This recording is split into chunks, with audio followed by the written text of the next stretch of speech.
जिन लोगों को कोई साइकोलॉजिकल डिसऑर्डर का डायग्नोसिस मिलता है, उनकी लाइफ पर काफ़ी तरह से ये जो डिसऑर्डर है ये इम्पैक्ट डालता है, असर डालता है। लोगों की लाइफ की जो क्वालिटी है वो थोड़ी पुअर हो जाती है, वो अपने मन मुताबिक अपने काम नहीं कर पाते, अपने जीवन में बहुत खुशियाँ नहीं ढूंढ पाते और लाइफ का एक बड़ा हिस्सा ऐसा हो जाता है जिसमें उनको संतुष्टि नहीं मिलती और वो काम अपने मन मुताबिक पूरे नहीं कर पाते। अपनी एक्सपेक्टेशंस को पूरा करने में, अपने विशेस को, अपने ड्रीम्स को पूरा करने में, अपनी रोजमर्रा की जरूरतों को पूरा करने में उनको अक्सर दिक्कतें आती हैं और इसी के साथ वो अपने लाइफ के कुछ गोल्स भी अचीव नहीं कर पाते। क्योंकि साइकोलॉजिकल डिसऑर्डर्स बड़े अलग अलग तरह के होते हैं, जैसे कि ओसीडी होता है, पीटीएसडी होता है, जनरलाइज्ड एंजाइटी डिसऑर्डर, फोबियाज और पैनिक डिसऑर्डर्स होते हैं, health anxiety, illness anxiety disorder, somatoform disorder. तो वहीं डिप्रेसिव डिसऑर्डर्स, बाइपोलर और स्किज़ोफ्रेनिया जैसे डिसऑर्डर्स, इस तरह के कई सारे डिसऑर्डर्स लाइफ को अफेक्ट कर सकते हैं। कई मामलों में तो कोमॉर्बिडिटी भी होती है, एक से ज्यादा डिसऑर्डर्स भी एक साथ देखने में आ सकते हैं। तो एक व्यक्ति की लाइफ में एक प्रकार की डिसेबिलिटी आ जाती है, डिसफंक्शन आता है। मतलब एक व्यक्ति अगर 0 से 100 अपनी परफॉर्मेंस दे सकता है तो 100 में से 80 या 90 या 70 तो आमतौर पर लोग देते ही हैं। हम सब अपने पूरे पोटेंशियल पर तो काम नहीं करते, पर उसमें भी उसका जो ओवरऑल जो परफॉर्मेंस है वो बहुत कम हो जाती है। क्रोनिक कंडीशंस जिसमें सीवियरिटी ज्यादा है, जो ज्यादा डिसेबलिंग कंडीशंस हैं जैसे कि स्किज़ोफ्रेनिया और कुछ डिप्रेशन या ओसीडी के पेशेंट्स, उनमें तो ये जो क्वालिटी जो है लाइफ की और ये जो परफॉर्मेंस है ये बहुत कम हो जाती है, 10 20 30% तक रिड्यूस हो जाती है। स्किज़ोफ्रेनिया उन डिसऑर्डर्स में से है जिसमें सबसे ज्यादा डिसेबिलिटी आती है। तो यहां हम देखते हैं कि अलग अलग डिसऑर्डर्स का इंपैक्ट एक पर्सन की लाइफ पर अलग अलग तरह से पड़ता है।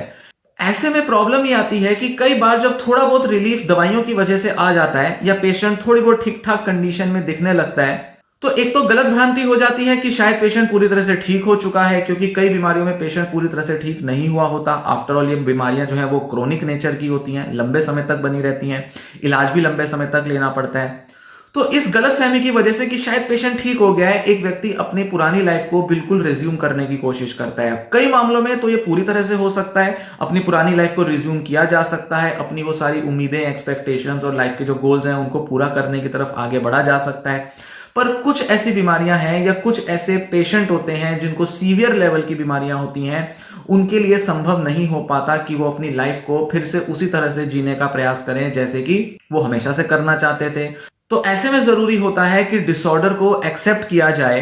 डिसऑर्डर से आने वाला जो इम्पैक्ट है, डिसेबिलिटी है, उससे आने वाला जो डिसफंक्शन है उसको एक्सेप्ट किया जाए और अपनी उम्मीदों को, अपनी एक्सपेक्टेशंस को और लाइफ के गोल्स को मॉडिफाई किया जाए। मेंटल हेल्थ के कुछ डिसऑर्डर्स में जो रिकवरी होती है वो काफी डिफिकल्ट हो जाती है, काफी डिफिकल्ट रास्ता हो जाता है, जिसके अंदर बड़े सारे उतार चढ़ाव आते हैं, रिलैप्स होते हैं और कई सारे लाइफ के कुछ ऐसे गोल्स हैं जो एक व्यक्ति पूरे नहीं कर पाता। ऐसे में अगर हम इस उम्मीद में या इस होड़ में लगे रहेंगे कि हमें वो सारी चीजें करनी है जो कि हम पहले करना चाहते थे, वो सारी चीजें हम क्यों नहीं कर पा रहे जिसको कि हम चाहते थे एक समय में करना, अगर इस तरीके की सोच के साथ एक व्यक्ति हमेशा चलता रहेगा तो वो अपने अंदर बहुत ज्यादा दुख भर लेगा, बहुत सारी पीड़ा और सफरिंग भरेगा।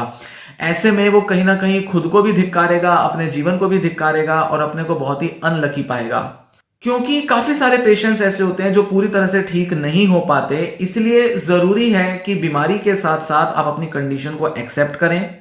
और साथ ही उसके वजह से जो आने वाला जो जीवन में एक थोड़ा डिसफंक्शन है जिससे कि उसकी क्वालिटी और उसकी जो परफॉर्मेंस है वो पूरी नहीं हो पा रही, कुछ 10 20 40% कम हो गई है, उसके साथ तालमेल बनाया जाए और उस लेवल तक ही परफॉर्म करने की उम्मीद रखी जाए जितना कि आपका डिसऑर्डर आपको अलाउ करता है। हालांकि धीरे धीरे डिसऑर्डर के साथ रिकवर करने में लोग काफी माहिर हो जाते हैं, धीरे धीरे वो कई अलग अलग तरीकों से अपने को बेहतर बनाते हैं, चाहे दवाइयां हो, चाहे साइकोथेरेपी हो या चाहे दूसरे कुछ लाइफस्टाइल मॉडिफिकेशंस या कुछ अलग तरह के ऑल्टरनेटिव इलाज। भले ही कैसा भी इलाज लिया जाए, पेशेंट जब धीरे धीरे रिकवर करने लगता है, वो अपनी बीमारी को समझने लगता है, अपनी कंडीशन को और बेहतर तरीके से समझ पाता है, देख पाता है और उसे हैंडल करने के तरीके सीख पाता है। इसलिए रिकवरी जो है वो बहुत पर्सनल प्रोसेस होता है। उस पर्सनल प्रोसेस को बेहतर बनाने के लिए जरूरी है कि बीमारी को एक्सेप्ट किया जाए, बीमारी का जो इम्पैक्ट है, असर है लाइफ पर, उसको एक्सेप्ट किया जाए और जीवन को बेहतर बनाने के लिए अच्छे से आगे तो बढ़ा जाए, पर साथ ही अपनी उम्मीदों, एक्सपेक्टेशंस और अपने लाइफ के गोल्स को मॉडिफाई किया जाए, उनको बदला जाए। एक ही तरीके से एक ही टाइप के गोल्स, शादी है, करियर बनाना है, जॉब है, बिजनेस है या घर की कुछ जिम्मेदारियां हैं, सबको ऐसा नहीं देखना जैसे कि कोई स्वस्थ व्यक्ति निभाएगा। इस तरह से नहीं देखना, क्योंकि अगर इस होड़ में लगे रहेंगे तो हमेशा अंदर एक डिप्रेशन बना रहेगा, सफरिंग बनी रहेगी। और देखिए, डिप्रेस्ड होकर, परेशान रहकर बीमारी को झेलना भी है और फिर उसके बाद जीवन को भी बेहतर बनाना है, इस तरह से नहीं चलेगा, इस तरह से नहीं हो पाता। मेंटल हेल्थ रिकवरी आसान और अच्छी बनाई जा सकती है। उसके लिए सबसे पहली शर्त है बीमारी को और बीमारी से आने वाले असर को एक्सेप्ट किया जाए। संघर्ष करते रहेंगे, रेजिस्ट करते रहेंगे, जबरदस्ती अपने को इस तरह से बदलने की कोशिश करेंगे जो कि शायद संभव नहीं है आज के मेडिकल उपचारों के हिसाब से, तो फिर एक व्यक्ति बहुत ही ज्यादा परेशान रहेगा और वो बीमारी को एक तरह का अभिशाप मान लेगा। ये बात जरूर है कि ये बीमारी किसी के चाहने से नहीं आती, इस बीमारी के होने या ना होने में किसी की अपनी इच्छा नहीं होती, पर यह जरूर है कि क्योंकि ये बीमारियां क्रोनिक हैं,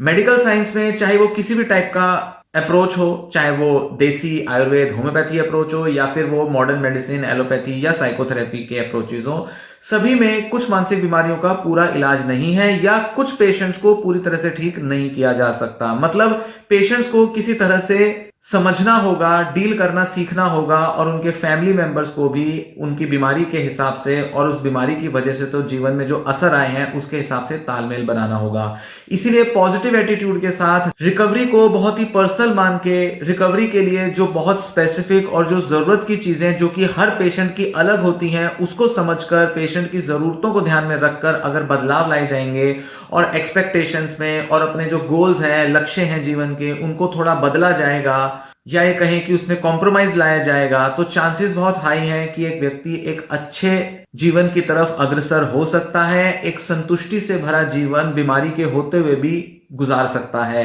बस इसके लिए सबसे पहली जरूरत है अपनी जिद छोड़ें, अपनी उन उम्मीदों या उन एक्सपेक्टेशंस जिसके हिसाब से शायद आप बड़े हुए थे, जब आप युवा थे तो आपकी कुछ एक्सपेक्टेशंस थी और धीरे धीरे धीरे वक्त के साथ आपने देखा कि बीमारी ने आपके जीवन को प्रभावित किया है। अब वो सेम चीजें आप अपने जीवन में नहीं कर पाएंगे, इसलिए जरूरत है कि आप अपनी एक्सपेक्टेशंस को चेंज करें। जबरदस्ती जिद करके, तोड़ मरोड़ करके, जीवन को जैसे तैसे करके घसीटने की नजर से आगे ना बढ़ाएं।